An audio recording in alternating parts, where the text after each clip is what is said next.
कहानियों का स्मगलर। पिछले पार्ट में आपने सुना रात के सन्नाटे में कबीर और दर्शिता ने अर्थ को जगाया। दोनों के चेहरे पर चिंता थी। अवनी गायब थी। सभी देवांश के कमरे तक पहुंचे पर वो भी नहीं था। तभी डोरबेल बजने पर देवांश और अवनी सामने आए और अवनी की मांग में ताजे सिंदूर को देखकर अर्थ को गहरा झटका लगा। देवांश ने शांत लहजे में बताया कि अवनी अब उसकी पत्नी है, जिससे अर्थ का गुस्सा भड़क उठा।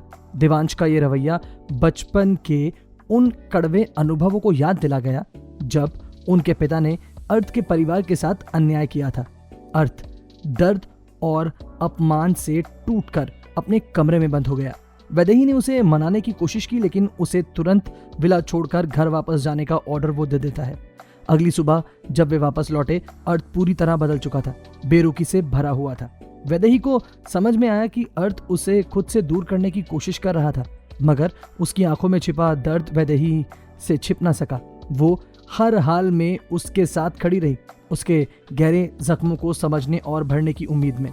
अब आगे, लेकिन उससे पहले अगर आपने अभी तक हमारे चैनल कहानियों के स्मगलर को सब्सक्राइब नहीं किया है तो प्लीज जल्दी से सब्सक्राइब कर लीजिए और अपने दोस्तों के साथ इस कहानी को शेयर जरूर कर दीजिएगा। चलिए कहानी में आगे बढ़ते हैं। अचानक अर्थ ने वैदेही को बिस्तर से उठाया और उसके हाथों से बहती खून की लकीरों को देखकर फौरन गिल्ट से भर गया।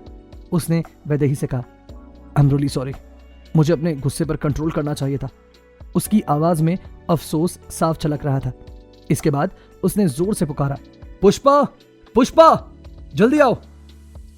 पुष्पा दौड़ते हुए कमरे के दरवाजे तक आई और हल्के से दरवाजा खटखटाने लगी।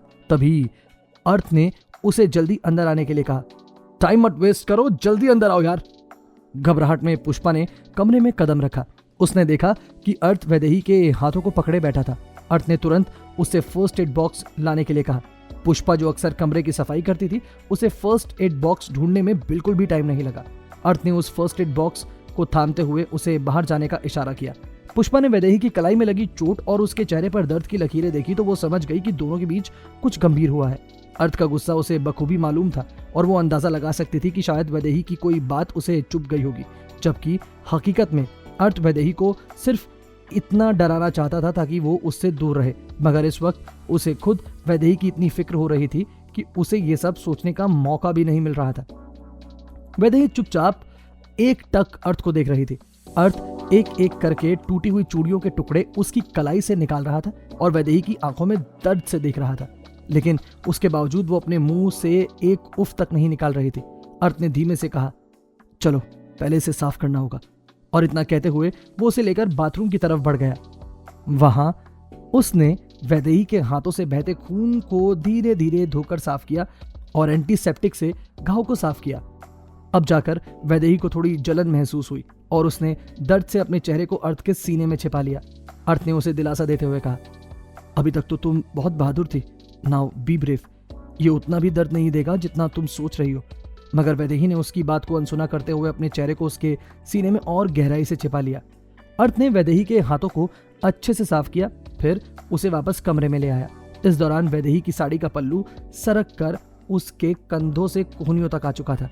इससे पहले कि वो और नीचे खिसकता, वैदेही ने अर्थ की तरफ देखकर रिएक्ट करते हुए कहा, क्या आप इसे ठीक कर सकते हैं? अर्थ उसकी बात का मतलब नहीं समझ पाया और उसने कंफ्यूज सा चेहरा बनाते हुए वैदेही से कहा, इसे ठीक होने में थोड़ा वक्त लगेगा अभी। वो समझ रहा था कि वैदेही चोट की बात कर रही है। वैदेही ने मुस्कुराते हुए कहा, मैं अपनी साड़ी के पल्लू की बात कर रही हूँ। मुझे पता है कि इन जख्मों को भरने में वक्त लगेगा और मैं इंतजार करूंगी ये घाव जल्दी भर जाए।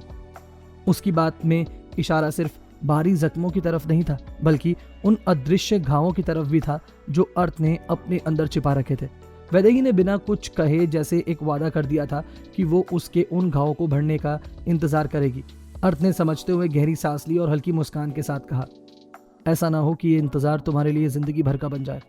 कहते हुए उसने वैदेही को धीरे धीरे वापस बेड पर लाकर आराम से बैठा दिया। फिर साइड में रखा फर्स्ट एड बॉक्स उठाया और उससे बैंडेज निकालकर उसको बांधना शुरू किया। वैदेही ने अपनी साड़ी के पल्लू को थोड़ा ठीक करते हुए अर्थ के चेहरे को अपने हाथों में लेकर धीरे से कहा, मैं जिंदगी भर इंतजार करने के लिए तैयार हूं।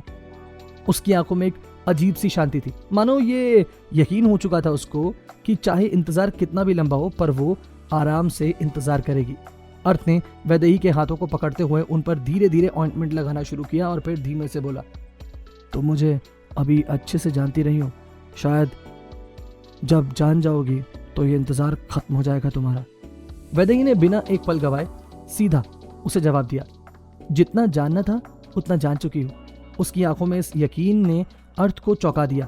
वो सोच में पड़ गया कि वैदेही को उसके करीब इतना कंफर्ट कैसे लग सकता है, खासकर तब जब उसने वैदेही के साथ ये सब किया। वैदेही की नजरों में उसके लिए इतना गहरा प्यार क्यों है? अर्थ ने तो उससे शादी एक मकसद के तहत की थी, मगर वैदेही के लिए अब अर्थ उसकी पूरी दुनिया बन चुका था। वैदेही ने अर्थ से कहा, अब कोई भी बात मेरा यकीन नहीं तोड़ सकती। मैं आपको किसी भी हालत में छोड़कर नहीं जाऊंगी, हमेशा आपके साथ रहूंगी, चाहे आप मुझे अपनाएं या ना अपनाएं।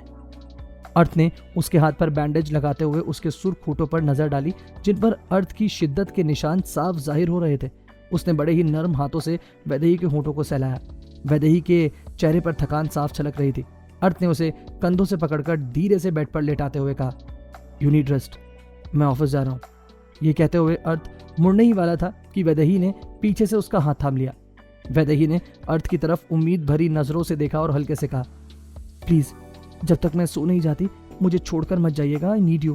पहली बार वैदेही ने अर्थ से कुछ इस तरह की रिक्वेस्ट की थी। अर्थ उसे मना नहीं कर पाया, और वैसे भी जो उसने वैदेही के साथ किया था उसकी गिल्ट उसे अंदर ही अंदर महसूस हो रही थी। अर्थ वहीं वैदेही के पास बेड पर बैठ गया। वैदेही ने उसके हाथ को ऐसे कसकर पकड़ा हुआ था जैसे वो हाथ छोड़ते ही उसे छोड़कर चला जाएगा। अर्थ को पता था कि वैदेही ने उसके लिए अपने भाई के सामने 2 बार स्टैंड लेकर उसका साथ दिया है। सच में इस लड़की में कुछ तो खास बात था, इतनी गहराई से पेशेंस और इतना सारा प्यार जो सिर्फ और सिर्फ अर्थ के लिए था।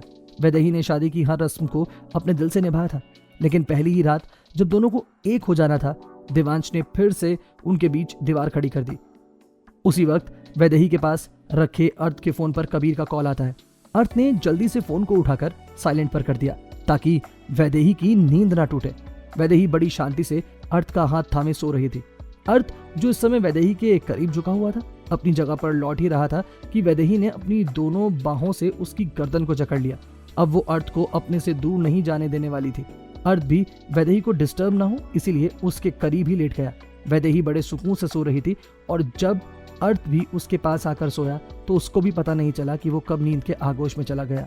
वैदेही अपने मन में ठान चुकी थी कि वो अर्थ के दिल के दर्द को समझेगी और सुकून देगी ताकि वो अपने गहरे दुख को भूल जाए। पर कहते हैं ना कि जब तक किसी की परेशानी का असल कारण ना पता चले तब तक उसका हल नहीं निकाला जा सकता। वैदेही के लिए अभी ये जानना बाकी था कि अर्थ की तकलीफ का असली कारण है क्या। शायद तभी वो उसकी मदद कर सकेगी, लेकिन अब अर्थ खुद ये सब बताने वाला तो नहीं था। तो अब कबीर के अलावा शायद कोई नहीं था जो इस सच को जानता हो। अर्थ और वैदेही दोनों ही सो चुके थे। दिन गुजरा और रात में अर्थ की आंख खुली तो उसे महसूस हुआ कि उसे जोर की भूख लगी है। दोनों ने ही दिन भर से कुछ नहीं खाया था और इसका असर अब अर्थ पर दिखने लगा था।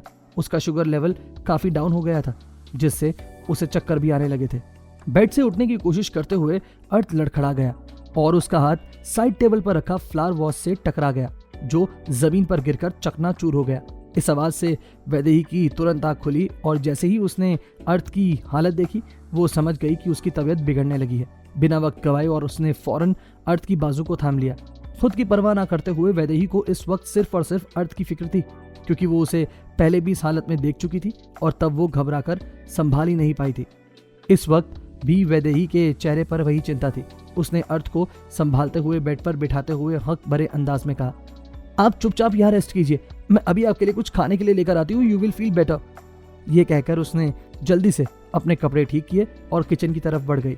अर्थ जो पहले ही बेहद कमजोर महसूस कर रहा था, अब वैदेही का ये बॉसी अंदाज उसे बड़ा प्यारा लग रहा था। वो चुपचाप बेड पर लेटा रहा। थोड़ी देर बाद वैदेही एक ट्रे लेकर वहां पर वापस आई, जिसमें खाना और साथ में गर्मा गर्म ब्लैक कॉफी भी थी। वैदेही के हाथ में पकड़ी ट्रे से खाने की जायकेदार खुशबू आते ही अर्थ की भूख और बढ़ गई। उसने ट्रे को साइड टेबल पर रखा और अर्थ के पास जाकर उसे सहारा देने लगी। वैदेही ने उसे कंधे से पकड़कर उसे आराम से बेड के सिरहाने पर बैठा दिया। अर्थ अपनी कमजोर पड़ी आंखों से वैदेही की तरफ ही देख रहा था।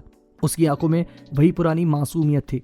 फिर वैदेही ने ट्रे को उसके सामने रखते हुए उसे अपने हाथों से खाना खिलाना शुरू किया। अर्थ ने चौंकते हुए उसे देखा और फिर चुपचाप मुंह खोला। उसकी माँ के जाने के बाद से उसे किसी ने इस तरह प्यार से कभी खाना नहीं खिलाया था। अंदर से वो अब एक बच्चे की तरह था जो प्यार का भूखा था, लेकिन ऊपर से उसने खुद को इतना सख्त बना लिया था कि किसी के भी इमोशन उसे हिला नहीं पाते थे। वैदेही ने उसे मुश्किल से 3-4 निवाले ही खिलाए थे कि अर्थ ने उसका हाथ थामते हुए कहा, अब इन हाथों को रेस्ट दो, तुम्हारे हाथ में पहले ही चोट लगी है, मैं खुद खा लूंगा। वैदेही ने उसे डांटते हुए कहा, हाँ पता है कि आप अपना ख्याल खुद रख सकते हैं, लेकिन फिलहाल मुझे आपकी कोई बात नहीं सुननी है, तो आप चुप रहिए और खामोशी से खाना खाइए। उसकी इस फटकार को सुनकर अर्थ ने आगे कुछ भी नहीं कहा। जब वैदेही ने उसे पूरा खाना खिला दिया तो वो ट्रे उठाकर जाने लगी। तभी अर्थ ने उसे पीछे से टोकते हुए कहा, और तुम्हारा खाना कहाँ है? वैदेही मुस्कुराई और हल्के से जवाब दिया, आपको खिलाते खिलाते ही मेरा पेट भर गया। उसकी ये बात सुनकर अर्थ के चेहरे पर एक हल्की सी मुस्कान आ गई, लेकिन अर्थ कैसे वैदेही को भूखे सोने दे सकता था। उसने पुष्पा को आवाज लगाकर बुलाया, पुष्पा, वैदेही के लिए भी खाना लेकर आओ। कुछ ही देर में वैदेही के लिए भी खाना अर्थ के रूम में आ गया। अर्थ खाने की ट्रे लेकर सोफे पर बैठी वैदेही के पास गया और ट्रे उसकी तरफ बढ़ाते हुए कहा, चलो खाओ इसे। वैदेही ने मासूमियत भरे चेहरे से मुस्कुराते हुए कहा, अर्थ, मैंने आपको अपने हाथों से खाना खिलाया था ना, अब आप मुझे अपने हाथों से खिलाइए। अर्थ ने उसकी और ठंडी निगाहों से घूरा और जवाब दिया, तुम्हारे हाथ तो ठीक है, फिर तुम क्यों नहीं खा सकती खुद? वैदेही ने किसी छोटे बच्चे की तरह जिद करते हुए कहा, मैंने भी तो आपको अपने हाथों से खिलाया, फिर आपको क्या प्रॉब्लम है? अर्थ को उसकी हरकतें बचकानी और कहीं मासूम भी लग रही थी। ये लड़की कभी इतनी मैच्योर लगती थी तो कभी इतनी प्यारी बच्ची जैसी। उसकी बातों से न जाने क्यों एक हल्की सी मुस्कान अर्थ के चेहरे पर आ गई और फिर वो उसकी जिद के आगे झुक गया। उसने वैदेही को अपने हाथों से खाना खिलाना शुरू किया। खाना खत्म होते होते दोनों की नींद पूरी तरह से गायब हो चुकी थी। अर्थ उसे खाना खिलाने के बाद उठकर रूम की बालकनी में आ गया। उसने सोफे पर डेरा जमाया और सामने रखी टेबल पर पांव चढ़ाकर वो आसमान को निहारने लगा।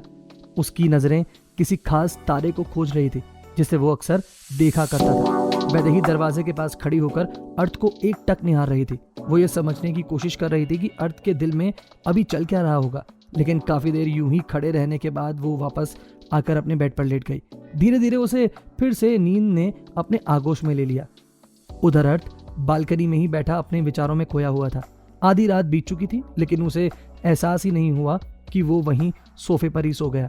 रात के करीब 1 बजे जब उसकी आंख खुली तो वो उठकर अपने रूम की ओर वापस आया। क्या होगा अवनी की इस गलती का अंजाम? क्या अर्थ वापस लाने की कोशिश करेगा अपनी बहन को? क्या है अर्थ की लाइफ से जुड़ा वो आखिरी राज जो अभी भी बाहर आना बाकी है? जानेंगे कहानी के आगे के सफर में।